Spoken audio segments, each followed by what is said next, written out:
Hey everyone, welcome back to my channel. This is Heidi from My Reading Life, and I'm here today to talk about my recent reads and what I'm currently reading. I have been hard at it this weekend with outdoor chores and inside chores, and my back is currently really in protest mode, so I'm going to try to keep this video quick and go put the heating pad on it. And that's what happens when you get old, kids. So the first book that I finished this week was the short story collection that I was working on last weekend, and that's You Think It, I'll Say It by Sittenfeld, which I had picked up because I had heard it described as as comparable to American Housewife by Helen Ellis, and it was in that sarcastic, witty vein like Helen Ellis, and it was basically focused on women in the modern times. The problem that I had with it was really white and really upper middle class for the most part. There was one story that sort of blew my mind, and I won't tell you which one it is, but there was one story which really demonstrated to me how when I read something, I'm making some assumptions, and this story kind of turned everything on its head for me, and it really made me question my own biases when I go into things that I'm reading, and so that was excellent. And for that story alone, I would say read this collection. And overall, it was a very enjoyable read. It wasn't a great read. The second thing I completed was an audiobook, and that was of #IMomSoHard, and that's by Jen and Kristin. I don't remember their last name still, but I'll have the cover image up here. And these ladies have a YouTube channel where they talk about mom stuff and family issues and whatnot in a very humorous way. And I find them very funny. But again, this book was really focused on parenting young children, which my children are adults and young adults, but still adults. So I'm out of that phase of potty training and not sleeping through the night and constantly having to pick up Legos off the floor. So it got a little, it was always really entertaining, but it sort of didn't branch out into more things like their friendship with each other or other things that might have broadened the the themes of the collection out a little bit more. And again, super white, just super white. So I enjoyed it. Not the best thing that I've read. Then I read a book for Aussie April, and that is The Dry by Jane Harper. This is the first book in a mystery series. It takes place in Australia, obviously, where our main protagonist, I cannot remember the guy's name, of course, because I'm horrible with character names, but we're following a man who comes from a small rural town. He moved away from there when he was a teenager, and he's a big city cop, deals with financial crime. But his best friend from high school has recently been involved in what looks like a double murder and suicide, and so his best friend's dad basically calls him back to help try to figure out what went wrong. And there's a mystery from their past when they were teenagers, and then this current mystery of how whether or not this was a double murder suicide or whether there's something more nefarious at stake. I found it highly entertaining. It was a page turner. I really appreciated that the main character, while he had issues from his past, he wasn't just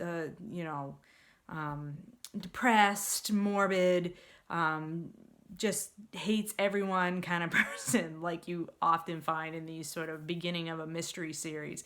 Just was a really entertaining read. I'm looking forward to picking up book 2 in the series, which I think is something like Forces of Nature or something to that effect. And I definitely will be picking up the next one in that series.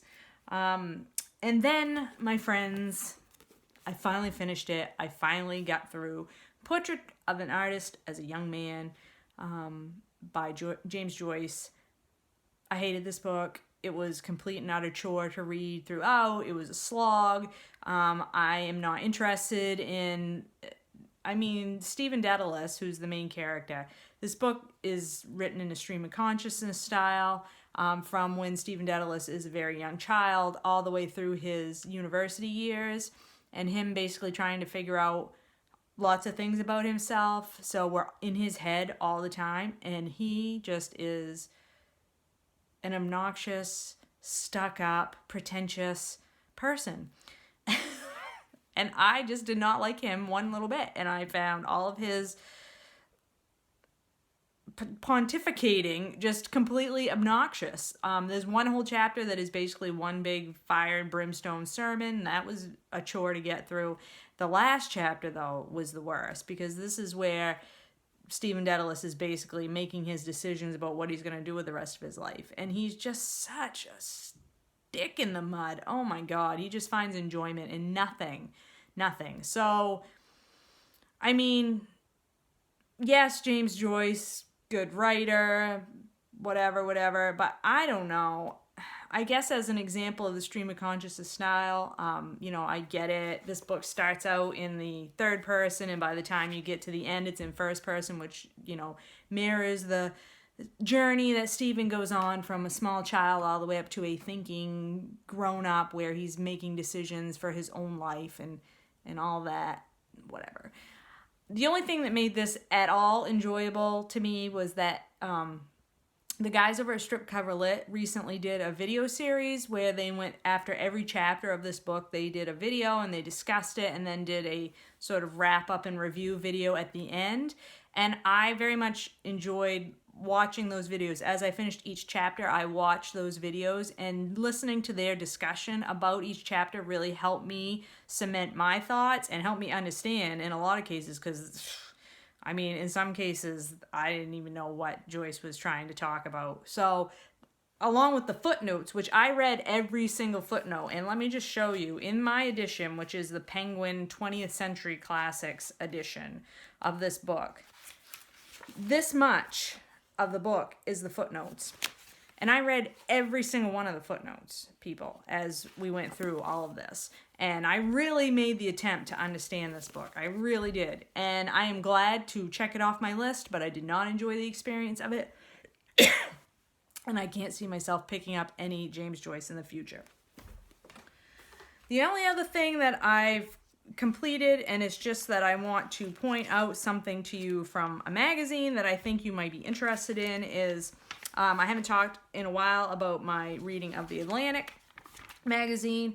This is the March issue. I'm a little bit behind in my reading, and the cover story says, "Impeach.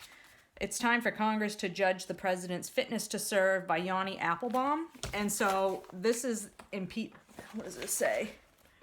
The case for impeachment.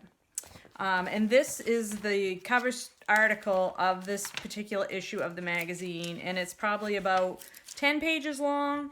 But the reason why I wanted to bring it to your attention is that it's a really excellent overview of the impeachment process in the United States. It has been a very long time since I took civics in U.S. government, and I had only a vague understanding of how and why we have impeachment in our country. And so this article gave a really good background of why impeachment was put into our system, what it's supposed to do, who's supposed to be involved. And it goes over Andrew Johnson's impeachment, which happened. Andrew Johnson was the president after Abraham Lincoln, and it goes over Nixon's and Bill Clinton's impeachment cases, and talks about today's current situation with our president, and why or why not impeachment makes whether it makes sense to start an impeachment process on today's president. And I just found it really helpful in understanding impeachment, the overall process of it and how it works. And I will try to put a link to that article down below in the description box, so that if you would like to read that article, you can. And so that's all I want to say about that. So what I'm currently reading, I started 2018, the Best American Short Story Collection, which was edited by Roxane Gay. I've only read the first story in this collection, which is about 20 short stories. Roxane Gay has a really great introduction to the collection, which I also read, in which she explains that she very consciously chose short stories that address politics or political situations. So she wanted stories that addressed issues that we are currently dealing with in our society, and she wanted to examine all of the different ways politics, not just government politics, but social politics, cultural politics, any kind of politics play into short stories. So really like the first story, looking forward to reading more of those. I'm also still reading, are obviously going to be reading for a while, These Truths by Jill Lepore, which I've talked about in previous videos. That's sort of, I'm going to read that before I continue on with my next presidential biography, because it's a big overview of U.S. history from the 1600s all the way up until current day. And I am reading Washington Black by S.E. Edugyan.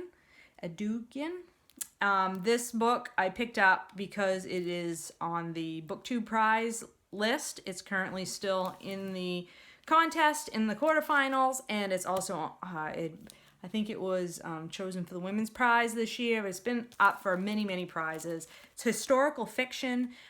We are following our main character, George Washington Black, who at the beginning of the story is a young boy slave on a sugar plantation in Barbados. He has a very harsh master, to say the least, and the master's brother shows up one day on the plantation, and he's a scientist, and he's testing out some kind of a hot air balloon / airplane type contraption, and he picks Wash, as he's called, to be his assistant.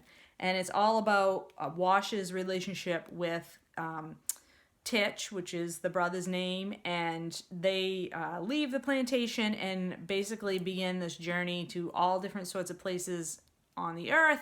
And it's an adventure story, and it's a page turner, and I just love it. There's so much nature writing in this book. It's just so thoughtful in its themes. It's just a fantastic novel so far. I am very close to finishing it. I have less than 100 pages to go. I expect I will finish it today because I'm finding it hard to put it down. The other thing that I am currently listening to, my audiobook is, and I have a note here because I won't remember the whole name of it, is Armed in America, A History of Gun Rights from Colonial Militias to Concealed Carry by Patrick J. Charles. This is an audiobook that I have picked up on Scribd and started listening to because I wanted to delve deeper into sort of the context around gun control and gun rights issues in the United States after reading Parkland.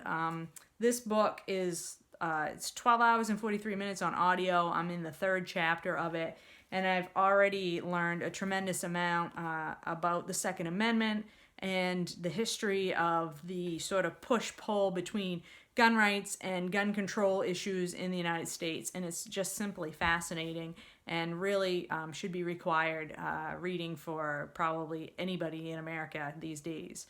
So that's it. That's what I have read and what I'm currently reading. Still continuing to just really bang out these books. I'm really pleased with my progress in the month of April. It's been a fantastic reading month. I hope that you all have found some good books to read, and I will talk to you later.